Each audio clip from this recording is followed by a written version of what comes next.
What's up, ladies and gentlemen? Welcome back to another video. It's not another roasting K-drama. Today we're gonna react to a fun video that I came across the other day. I haven't watched it yet. It's called I Won't Watch Squid Game and Neither Should You by the homie Matt Walsh. If you don't know who Matt Walsh is, he's kind of one of the conservative big heads that you see on YouTube, along with, you know, Ben Shapiro, Lauren Chen. And personally, I lean right, so I do watch them, but I'm gonna try and stay as far away from politics as much as possible, and I'm just gonna have fun roasting the hell out of this guy. Curious to his reasoning. So there's this show on Netflix called Squid Game that is apparently right now, and Netflix is not very forthcoming with this sort of information about how many people are actually watching their programs. I mean, for all we know, you know, their top show has like 10 viewers. And we would never know because they don't tell us. But they have told us proudly that this show, Squid Game, is their, I think right now, their most popular show across the world on streaming. Everybody's watching this thing. Hey. Story from the Daily Mail, dubbing Squid Game the most twisted series on TV. Yeah, I'd say so. What's the problem? It's TV, it's television, it's fake. It's not like they're doing this live. It says, a gruesome Netflix horror series about a fictional deadly game show in which poverty-stricken characters compete battle royale style to win a $27 million cash prize has come under fire from viewers over its unnecessary gore and violence. It's come under fire by viewers, really. Everywhere I see, everyone's just loving the show, so maybe it's, I don't know, the church community that doesn't like Squid Game? Korean-made Squid Game, which is the most streamed show in the US and in the UK, features grisly scenes of characters being shot in the head and organ harvesting in the latest example of shock tactic programming from the streaming giant. It's become a cult hit with fans. I don't know if you can call it a cult hit when it's the most widely viewed show on streaming right now. More of a mainstream hit. With fans of the slasher horror genre who have dubbed the 9-part series Saw meets the Hunger Games and reveled in scenes of torture and mass murder. Okay, that's not all what the show is. You think it's just dying every single second of the show? No. In fact, episode 2, light spoilers, there's not a single death in the show. That's a horrible, inaccurate oversimplification of what Squid Game is. And reveled in scenes of torture and mass murder. But some TV fans have been left repulsed by the excessive violence, with several saying they could not even make it through the first episode, and others recommending it be banned for viewers under 20 because it's too gory. People watch worse.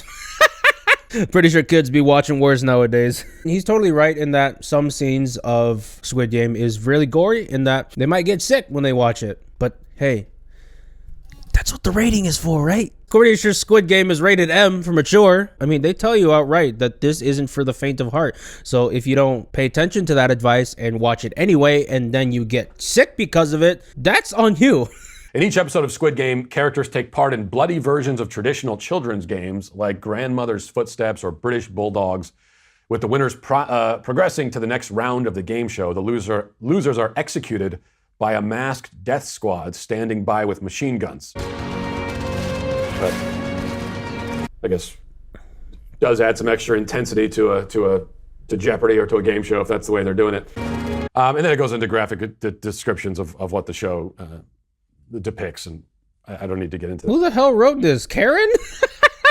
They acted like death is the only aspect of Squid Game. Excuse me, people die in this show? This is unacceptable. My son watched Squid Game yesterday. You know, having not watched the show, and I don't plan on watching it, it does bring up this conversation about violence in shows, and when does it go too far? It's fake. I've been watching Squid Game. It's a great show, but it's not like after I watch it, I'm gonna be like, yo, let me just kill some motherfuckers real quick, bro. There's a tendency among people, I think on both sides, to say that, well, we try to say this about entertainment in general, whether it's sexual content or violent content. And we say, it's just entertainment. It doesn't have any effect on anybody. Come on. That's silly. What? So I'm gonna watch Squid Game and then go out and join a death squad and start executing people? You think that's what I'm gonna do? People do the same thing with pornography, and this is really like a form of porn. This is torture porn.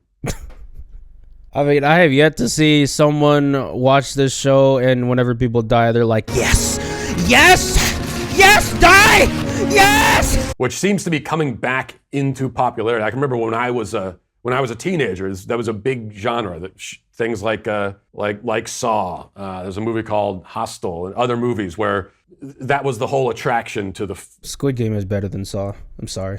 Plot-wise, the movie sucked. It's just the same thing over and over again. Like, you watch one movie, honestly, bro, you watch them all. I'm sorry. Someone had to say it. You went and you watched people get tortured for 95 minutes and then you left. And there's really no plot. That's just all that happened. I mean, yeah, I understand. That's what Saw is. Just basically just torture. There's no plot. Squid Game is not Saw. There's actual plot. There's stories. The main character is actually a good person. I actually love the main characters of the show because they're done so well. It's not just torture. If anything, the actual games of the show take up a lot less time than people think. It seems like those kinds of shows dipped in popularity but are now surging back into popularity. Squid Game surging in popularity because it's not just torture.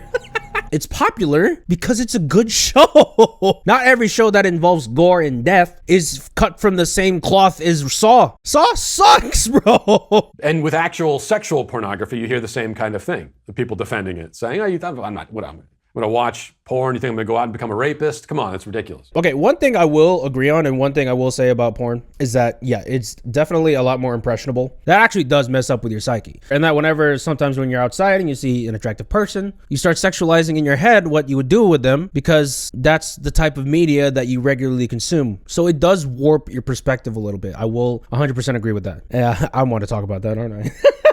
If you want to be reductive about it and try to draw these simplistic dots and connect them that directly, then yeah, it seems silly. Like no one is suggesting that you're going to watch a show like Squid Game and then go out and kill people directly as a result. That would be an absurd thing to suggest, but no one's suggesting it.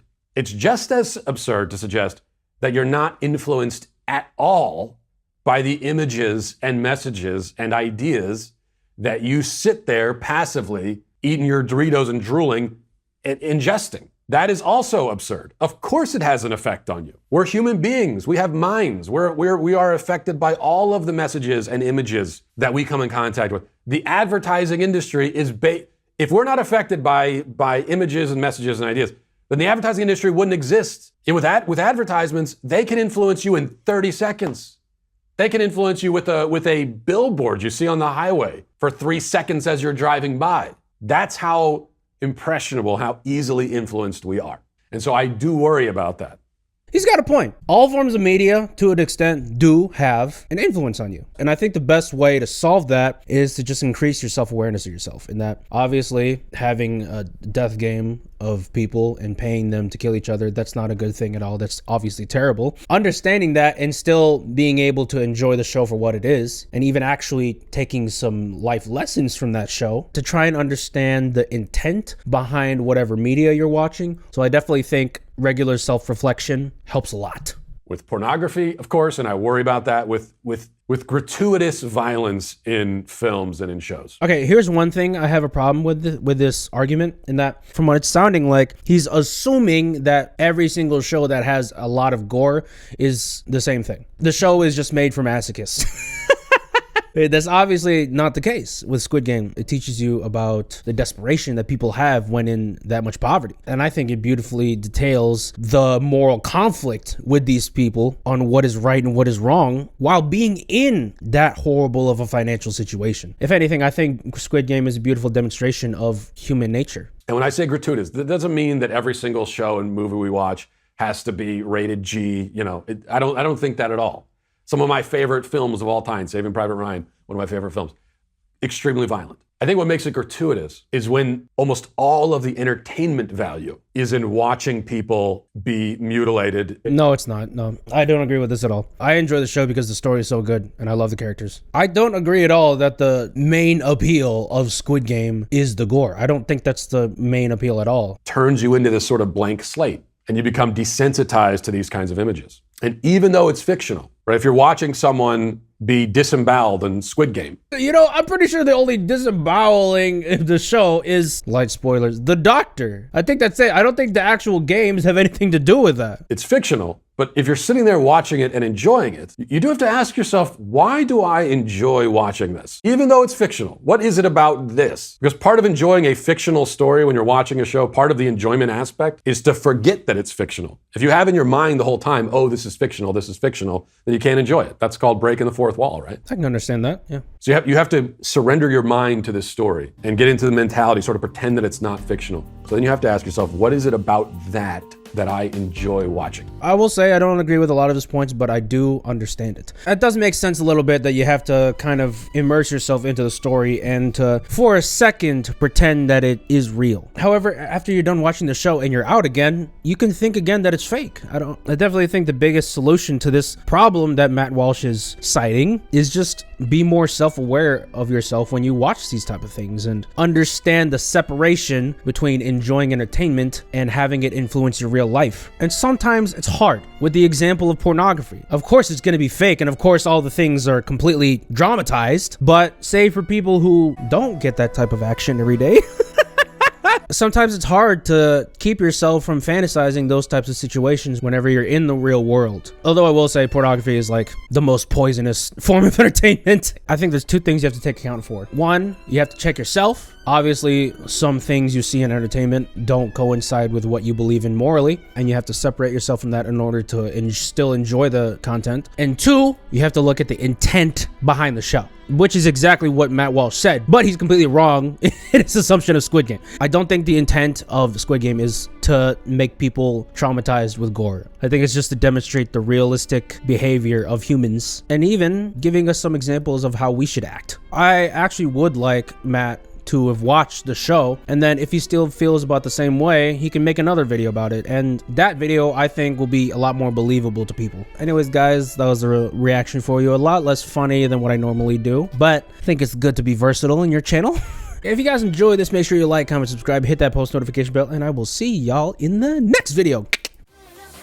Have you ever been there? It's the edge of the meter.